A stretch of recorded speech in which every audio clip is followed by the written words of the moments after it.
बहुत बहुत स्वागत है आपका। Thank you very much for coming to the session. तो आज की प्रैक्टिस हम शुरू करते हैं। आज के सेशन में हम करेंगे डेली यूज के सेंटेंसेस की प्रैक्टिस। छोटा सा कॉन्वर्सेशन है, दो दोस्तों के बीच में बातचीत हो रही है। उन सेंटेंसेस का ट्रांसलेशन देखेंगे, साथ साथ समझेंगे कि उन सेंटेंसेस के पीछे क्या लॉजिक है, क्या स्ट्रक्चर है और क्या ग्रामर है, ताकि इन सेंटेंसेस के बेसिस पे आप दूसरे सेंटेंसेस बना पाएं और अपने कॉन्वर्सेशन में इस्तेमाल कर पाएं। Alright, so I will be sharing my screen with you. Screen में आपके साथ में शेयर कर देता हूं। The session is not gonna be very long, it will hardly be 10 और 12 minutes maximum I believe. So watch it to the end. पूरा देखने के बाद फीडबैक जरूर दीजिएगा कि सेशन से आपको थोड़ी बहुत हेल्प मिली या नहीं मिली।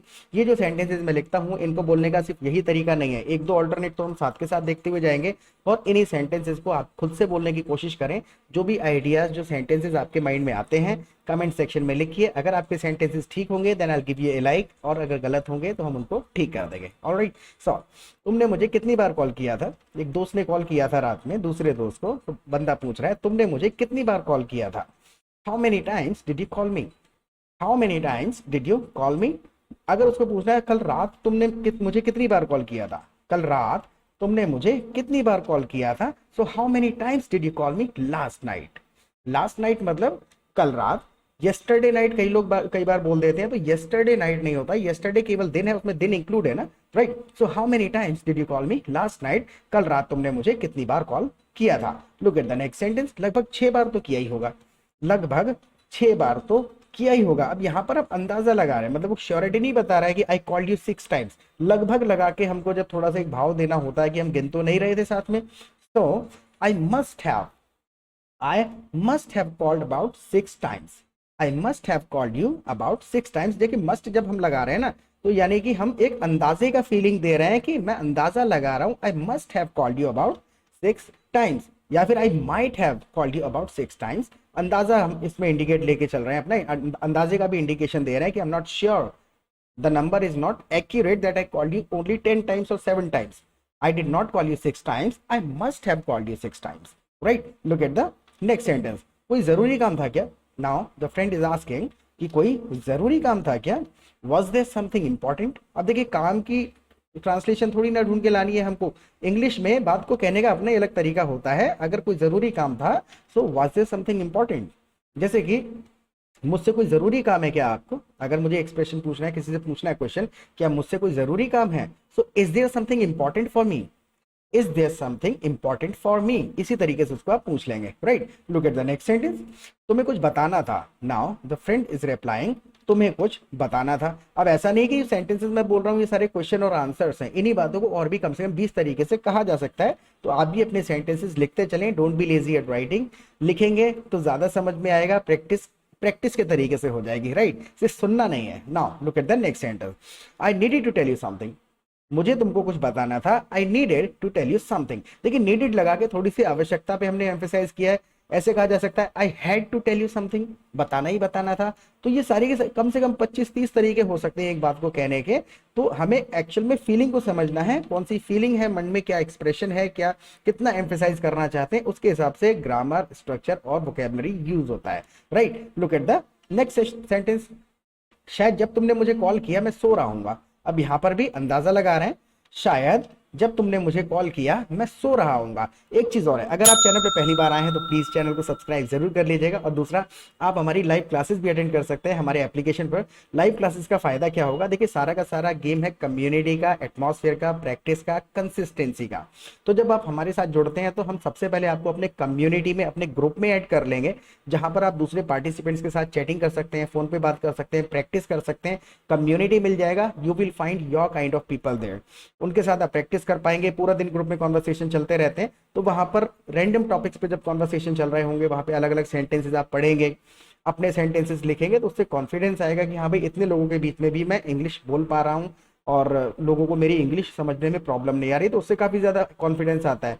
दूसरा, शाम को जब हमारे लाइव सेशन होते हैं तो वहां पर भी we simply come together and we discuss English for 2 hours. 2 घंटे तक डिस्कशन चलते रहते हैं।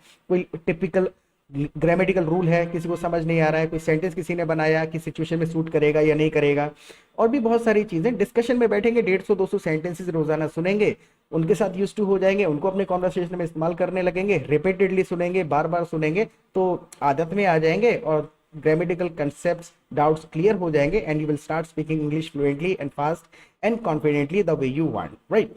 और जहां तक फीस का सवाल है, बहुत ही मिनिमल अमाउंट चार्ज करते हैं, बहुत छोटा सा अमाउंट है। फीस के बारे में बिल्कुल भी चिंता नहीं करनी है। फ्री टाइम है तो लाइव क्लासेस में जरूर आइएगा और सेशन को पूरा देखने के बाद प्लीज फीडबैक जरूर दीजिएगा कि ये सेशन आपके लिए हेल्पफुल था या नहीं था। Let's get back to it. हाँ, तो शायद जब तुमने मुझे कॉल किया था मैं सो रहा हूंगा। कई सारे तरीके से कह सकते हैं इसको। Maybe I was sleeping when you called me. Maybe हो सकता है I was sleeping when you called me, जब तुमने मुझे कॉल किया शायद मैं सो रहा हूंगा। या फिर I must be sleeping when you called me. I must be sleeping when you called मी, यहां पर भी अंदाजा लगा रहे हैं। आई मस्ट बी स्लीपिंग, मैं सो रहा हूंगा, व्हेन यू कॉल्ड मी, जब तुमने मुझे कॉल किया, राइट। तो और भी कई सारे इसको बात को कहने के तरीके हो सकते हैं। Look at the next sentence. तुम इतनी जल्दी सो जाते हो। अब दूसरा बंदा पूछ रहा है तुम इतनी जल्दी सो जाते हो, you go to sleep so early, और लास्ट में हम इसमें सिर्फ क्वेश्चन मार्क लगा देंगे। ऐसी कंडीशन में फिर ग्रामर काम नहीं करती है, वो एक्चुअल में थोड़ा सा फीलिंग के साथ भी हम क्वेश्चन पुट अप कर देते हैं, हालांकि वो होता ग्रामेटिकली सेंटेंस ही है। तो you go to sleep so early, इस तरीके से आप पूछ सकते हैं। अगर हम इसमें जबरदस्ती की ग्रामर घुसाएंगे, do you go to sleep so early, do you go to sleep so early, तो ग्रामेटिकली वो सेंटेंस बनना चाहिए, लेकिन फिर उसमें मजा नहीं आएगा, फीलिंग हो जाती है थोड़ी सी।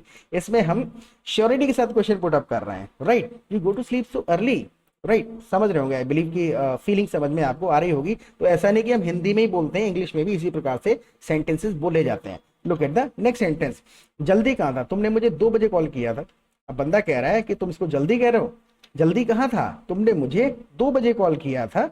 Early, when you called it was 2 in the morning, when you called me it was 2 in the morning, तो am लगाने की जरूरत है नहीं, और अगर आप यूज कर भी लेंगे तब भी कोई गलत नहीं हो जाएगा, right. Look at the next sentence. तुम कितने बजे सोए थे, तुम कितने बजे सोए थे, बिल्कुल सिंपल सा सेंटेंस है। What time did you go to sleep, सोने के लिए इसी तरीके से गो वर्ड जो है ज्यादातर इस्तेमाल होता है। What time did you go to sleep. Now look at the next sentence.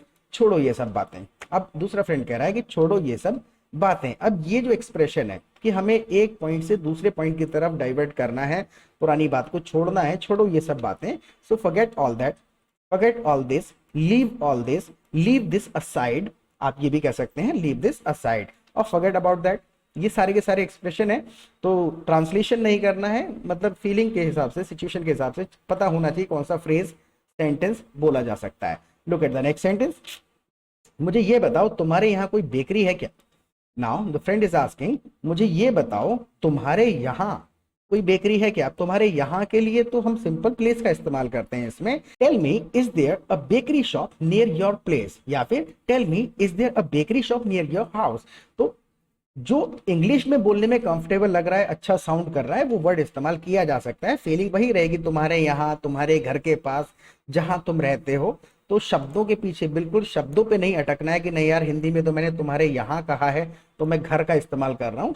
Simple कह सकते हैं is there any bakery shop near your house, या फिर is there any bakery shop near your place. दोनों तरीके से आप कह सकते हैं। Look at the next sentence. मेरे घर के पास में ही है।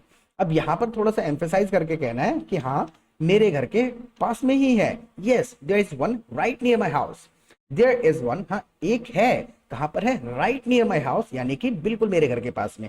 ये जो राइट है इसका मतलब ये बिल्कुल जैसे हम कभी कभी कहते हैं ना कि come here right now, call me right now. तो राइट जब लगा देते हैं तो हम एम्फेसाइज कर देते हैं उसी चीज पे। प्लेस के लिए भी राइट का इस्तेमाल हो जाता है। Yes there is one right near my house, यानी मेरे घर के बिल्कुल ही पास में है। नॉर्मल भी कहा जा सकता है yes there is one near my house, right near my house, बिल्कुल पास में लगा दिया, एम्फेसाइज कर दिया बस राइट लगा के। Look at the next sentence. तुम्हें केक लेना है क्या। Now the friend is asking, क्या तुमको केक लेना है। अब इसके लिए भी कई सारी चीजें कही जा सकती हैं।